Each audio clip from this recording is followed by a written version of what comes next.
ва акнун мегузарем ба бозии асосӣ, яъне ки ба бозии дастаи асосӣ дар таърихи Лигаи Чемпионҳо, ба бозии дастаи Реал Мадрид ва Монако. Реал Мадриде ки таи 10 рӯзи охир, шояд 15 рӯзи охир худаш, сармураббиаш, футболбозонаш, президенташ, мухлисонаш хеле азоб кашиданд, хеле азият шуданд ва ду ҷоизаро дар ин мавсим аллакай дар ин муддат аз даст доданд. ҳоло имшаб дар Сантьяго Бернабеу онҳо гӯё ки дар ин Лигаи Чемпионҳо ҳама чиро фаромӯш карданду ба майдон омаданд ва бо ҳисоби 6-1 галаба карданд.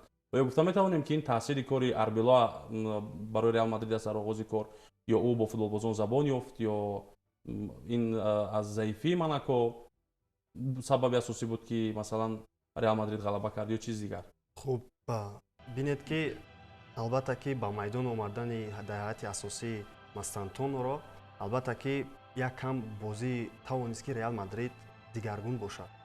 Яъне ин интихоби сармураббӣ аст ки Мастантоно аз ақои аввал ба майдон омад. Бале, ба майдон омад. Албатта мо медидем ки Хаби Алонсо ба ӯ дар ибтидо албатта бовар карда буд ва дар ин миён мо ӯро дар ҳайати асосӣ намедидем ва фикр мекунам ки якам ҳамон системаро дигархелтар ба ҷо овардани ва тактикаро дигархелтар кардани хуб сармураббӣ ба ин оварда расонд ки дар ин бозӣ аз ибтидо бозигарони Реал Мадрид бисёр хуб бозӣ карданд ва махсусан дурахшиши Винисиус Жуниорро дар ин рақобат бояд ки алоҳида тавсиф кард, чунки тавонист ки ӯ партофу умуман пасҳои голиро анҷом диҳад ва худ гол занад ва дар ҳамин рақобат кори инфиродию албатта ки дар баробари Мбаппе ва медидем ки албатта ду нафар ду ҳамлагаре ки ҳар дуяш мехоҳанд ки дар он ҷо лидер бошанд ба қавле ва якдигарфаҳмии онҳо албатта фикр мекунам ки ин чиз нав аст ва ин бисёр хуб аст барои Реал Мадрид.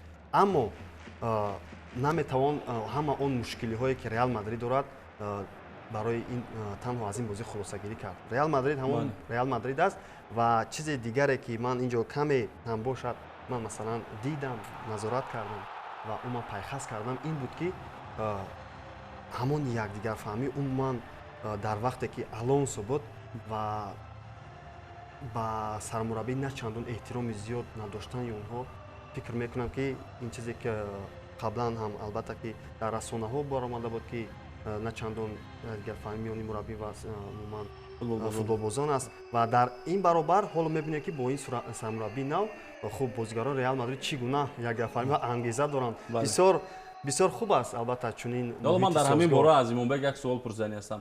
Мо дирӯз дар бораи Винисиусу гиряҳою қаҳру нозию хеле зиёд суҳбат карда будем. ҳоло дар ин бозӣ дидем ки ӯ чӣ қадар ҷиддӣ буд, на хандид, на масалан бо касе гапи зиёдӣ гап зад, ба касе эътироз кард ва ҳатто дар як ҳолат алоҳида рафт ба назди сармураббии дастаи Реал Мадрид ва ӯро ба оғӯш гирифт. Дар ҷараёни бозӣ буд ин ҳолат. Яъне ки ин чӣ маънӣ дорад? Оё Арбелоа дили ин футболбозро ёфт ё ҳамон ба ислоҳ тукмачаи идора кардани ӯро пайдо кард, ё чӣ шуд ки Винисиус ин қадар як бачаи хуб шуд дар Реал Мадрид? дар баробари хислати хуби ӯ мо бозии зебои ӯро ҳамчунин дидем. мо фикр мекунам як намоиши театрӣ кунонанда шуда аз ҷониби Винисиус буд ва як ба қавли мардумиам бигӯем ин як маймунбозии ҷиддиам буд.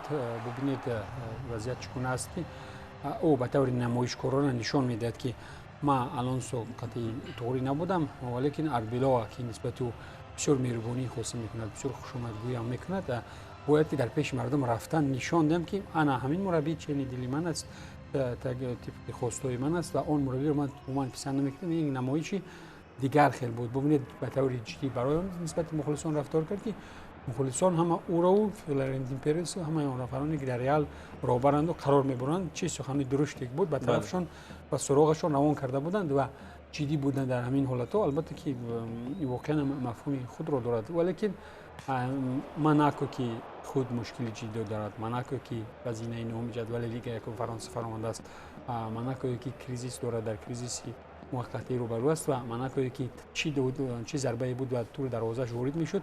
Ба ин чиз бубоид Реал ва Мадридро тавсифу таъриф накунем. Реал Мадридро дар бозиҳои баъдӣ имтиҳони сангинро агар бо муваффақият гузарад, пас мебинем ки муносибатам соз шудасту бозии бозигаронам ранги дигар гирифтааст. воқеан ин чизро мо дар ҳамин рақобат ҳам дидем. Шояд намоиш буд ва ё шояд ҳамчунин як ҳолати сидқан бозӣ кардани футболбозони Реал Мадрид буд. Онҳо шояд акнун фикр карданд ки вақте он расидааст мо дубора худро нишон бидем дар майдон.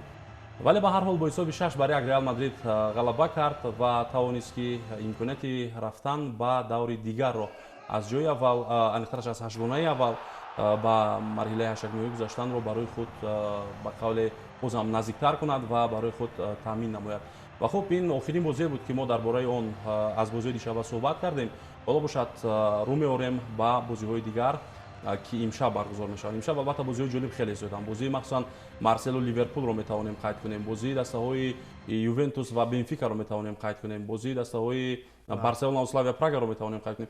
Холоса савол дар бораи бозии Ливерпулу Бенфика ман сараввал мехоҳам аз шумо пурсам. Дар бораи Ливерпулу Марсел мехоҳам пурсам ки оё ин бозӣ метавонад барои Арне Слот яке аз бозиҳое бошад ки дар сурати шикаст хӯрдани Ливерпул ӯро аз вазифа ҷавоб бидиҳанд. Чун вақти мо хеле кам аст, дар бораи ду се бозии кӯтоҳ суҳбат мекунем ва бо ҳамин ҷамъ баҳс мекунем. ман фикр мекунам дар сурати бохт барои Ливерпул вазъияти Арне Слот шадид шудан мегирад дар масъалаи дастгирии равонӣ аз ҷониби бозигарон, аз ҷониби робарияти даста. ин чиз таъсири хоса мебахшад, валекин омили асосӣ аз кор ронданаш намешавад. то ба дараҷаи бетоқат нестанд моликони Ливерпул, зеро ки Ливерпул бо дар сурати шикаст хӯрдан аз Марсел имконияти аз идомаи рақобатҳо маҳрум шуданро надорад. барояшон сахт таҳдид намекунад ва ин чиз ҳам барояшон сахт тахтирсоз будан наметавонад, валекин Ливерпул пурра худро ба даст мегирад ва дар ҳамин бозӣ бояд ки статуси худро нишон диҳад. ва хуб дар бораи бозии дастаҳои Ювентусу Бенфика чӣ назар доред? Ювентусе ки вақтҳои охир ба худ омада истодааст ва Бенфикае ки ҳоло барои рафтан ба плей-офф охирин имкониятҳои худро бояд истифода барад. ман воқеан ҳам ҳоло назму низом умуман ҳамон ҳолатҳое ки ҳарду доранд қариб шабоҳат ба ҳамам доранд ва фикр мекунам ин бозӣ бисёр бозӣ муҳим аст барои ҳарду ва бисёр бозӣ хуб ҳам мешавад. аммо дастаи Бенфика фикр мекунам ки мо ӯро дар мавсими гузаштаам камбаҳо медонистем. маъмулан дар баробари Барселона дидем ки нишон дод ва фикр мекунам ки дастаҳои португалӣ, ду-се дастаи португалӣ ки албатта доимо барои натиҷаи хуб дар Лигаи Чемпионҳо мубориза мебаранд, фикр мекунам аз онҳо ҳар чӣ интизор шуда мумкин аст. новобаста аз он ки дастаи ҳамон тавре ки масалан Спортинг ПСЖ-ро шикаст. бале хуб мо дастаи Ювентус албатта камбаҳо намедонем, онҳо бозигарони хуб доранд. дастаи умуман як бошгоҳи ҳастанд ки фалсафаи бузурги футболӣ доранд. новобаста аз ин дастаи Бенфика фикр мекунам ки дар ин рақобат ба осонӣ дучори нокомӣ намешавад. холоса имшаб дастаҳои дигар рақобатҳоро идома медиҳанд барои ба даст овардани ғалабаҳо ва барои наздиктар шудан ба даври яшагниҳоӣ ва умуман марҳилаи плей-оффи Лигаи Чемпионҳои Аврупо ва яке аз бозиҳои ҳассос метавонад барои мухлисони дастаи Барселона бозӣ бар муқобили Славия Прага бошад.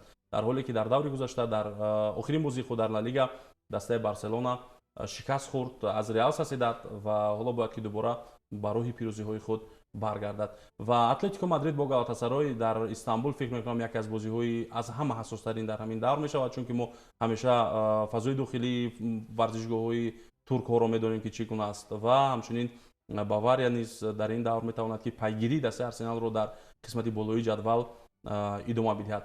хуб ҳама дастаҳо албатта барои рафтан ба марҳилаи дигар мубориза мебаранд, вале ман як чизи дигарро дар бораи Реал Мадрид инҷо мехоҳам ишора кунам ки бозгашти Реал Мадрид фикр мекунам мухлисони ин дастаро хеле шод кард ва Реал Мадриду Лигаи Чемпионҳо мисли як додару бародар ҳастанд ва Реал Мадрид вақте ба Лигаи Чемпионҳо меояд ҳатман дарди дили худро инҷо ба Лигаи Чемпионҳо мекунад. ҳамин аст ки ин даста аллакай 15 Лигаи Чемпионҳо дорад ва шоҳи ин мусобиқа ҳам ба ҳисоб меравад. холоса бинандагони арҷманд